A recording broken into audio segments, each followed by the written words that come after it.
Hello दोस्तों, आप सभी का स्वागत है जे एजुकेशन पॉइंट में। तो दोस्तों, आज के इस वीडियो लेक्चर में हम पढ़ने वाले हैं ओम का नियम अर्थात ओम्स लॉ के बारे में। तो पूरी जानकारी के लिए बने रहिए वीडियो के लास्ट तक। और अगर आपको ये वीडियो पसंद आए तो वीडियो को लाइक और चैनल को सब्सक्राइब जरूर कर ले। तो चलिए दोस्तों, वीडियो को स्टार्ट करते हैं। 1826 में जर्मन वैज्ञानिक जॉर्ज साइमन ओम ने किसी चालक के सिरों पर लगाए गए विभवांतर तथा उसमें प्रवाहित होने वाली विद्युत धारा का संबंध एक नियम के द्वारा व्यक्त किए। इस नियम को उन्हीं के नाम पर ओम का नियम कहा जाता है। 1826 में जर्मन के एक वैज्ञानिक जॉर्ज साइमन ओम ने किसी चालक के सिरों पर लगाए गए विभवांतर तथा उसमें प्रवाहित होने वाली विद्युत धारा का संबंध एक नियम के द्वारा व्यक्त किए। इस नियम को उन्हीं के नाम पर ओम का नियम कहा जाता है। ओम के नियम के अनुसार यदि किसी चालक की भौतिक अवस्थाएं परिवर्तन ना हो तो उसमें प्रवाहित विद्युत धारा उसके सिरों के बीच आरोपित विभवांतर के समानुपाती होती है। यदि किसी चालक की भौतिक अवस्थाएं परिवर्तित ना हो तो उसमें प्रवाहित विद्युत धारा उसके सिरों के बीच आरोपित विभवांतर के समानुपाती होती है। यहाँ देखिए चालक, चालक यानी धातु।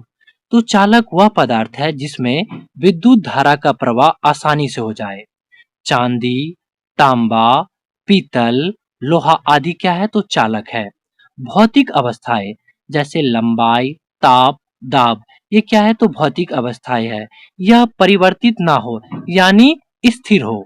ठीक है, तो किसी चालक की भौतिक अवस्थाएं ना बदले तो उसमें प्रवाहित जो विद्युत धारा है उसके सिरों के बीच आरोपित विभवांतर के समानुपाती होती है।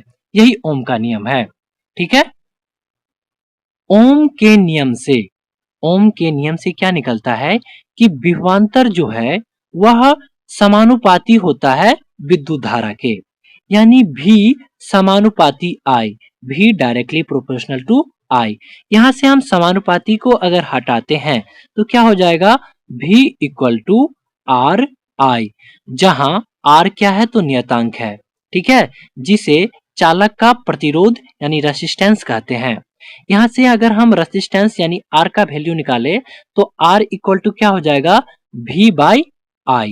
ठीक है, अब हम प्रयोग के द्वारा ओम के नियम का सत्यापन करेंगे।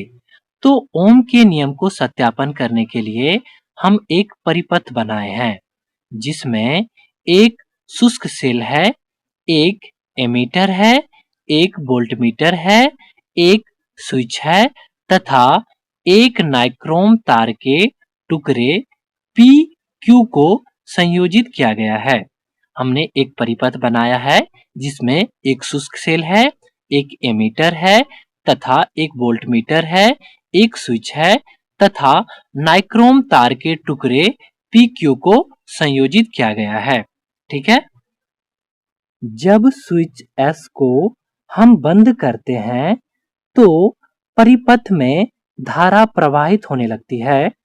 परिपथ में प्रवाहित धारा I को एमीटर यानी A से मापा जाता है तथा नाइक्रोम के तार PQ के सिरों P एवं Q के बीच का विभवांतर V को वोल्टमीटर V से मापा जाता है। तो देखिए, जब हम स्विच को यहाँ बंद करते हैं तो परिपथ में धारा प्रवाहित होने लगती है।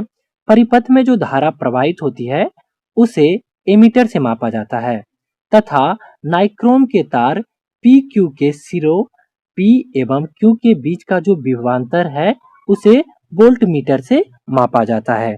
ठीक है, अब हम एक सेल के स्थान पर दो सेल लगाकर पुनः एमीटर तथा वोल्टमीटर से रेटिंग नोट करने वाले हैं।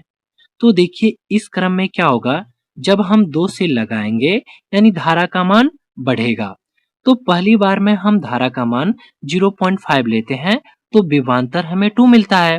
तो आपको पता है R इक्वल टू क्या होता है, V बाई I। तो हम इन दोनों का रेशियो निकालेंगे यानी 2 बाई 0.5। तो इन दोनों को हम डिवाइड करेंगे तो इसका जो मान निकलता है वो कितना निकलता है, तो 4 निकलता है। अब हम क्या करेंगे कि 2 के स्थान पर 3 जो है से लगाएंगे और पुनः उसका रेटिंग जो है चेक करेंगे। जब हम 3 से लगाते हैं, ठीक है, तो उस समय धारा का मान होता है 1 और विभवांतर का जो मान है वह हमें 4 मिलता है। फिर हम इन दोनों का रेशियो निकालेंगे यानी 4/1 इक्वल टू मान कितना निकलेगा, तो फिर 4 निकलेगा।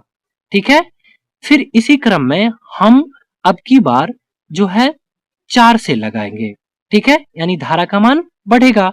तो धारा का मान हम ले लेते हैं 1.5, तो हमें विभवांतर 6 मिलता है। अब हम क्या करेंगे, फिर इन दोनों का रेशियो निकालेंगे यानी 6/1.5। तो इसका भी जो मान निकलेगा वो कितना निकलेगा, 4। तो हम क्या देख रहे हैं कि अगर हम धारा का मान लेते हैं तो उसका अगर हम रेशियो निकालते हैं तो दोनों का रेशियो क्या होता है, तो समान मिलता है। अतः हम पाते हैं कि प्रत्येक बार अनुपात V बाय I का मान लगभग समान आता है। प्रत्येक बार हमें क्या मिलता है, तो इन दोनों का जो अनुपात है उसका मान जो है वह समान मिलता है। ठीक है, अब यदि विद्युत धारा I को x अक्ष पर तथा विभवांतर V को y अक्ष पर लेकर V तथा I के बीच एक ग्राफ खींचा जाए तो प्राप्त ग्राफ एक सरल रेखा में होता है। इससे यह सिद्ध होता है कि विद्युत धारा यानी I जो है विभवांतर V के समानुपाती होती है। ठीक है, तो यहाँ क्या हो जाएगा, V समानुपाती I। तो V इक्वल टू क्या निकलेगा, IR। तो R इक्वल टू क्या हो जाएगा, V बाई I। यही ओम का नियम का सत्यापन है। तो दोस्तों इस वीडियो में इतना ही। अगर आपको ये वीडियो पसंद आया हो तो वीडियो को लाइक और चैनल को सब्सक्राइब जरूर कर ले। मिलते हैं नेक्स्ट वीडियो में, तब तक के लिए जय हिंद।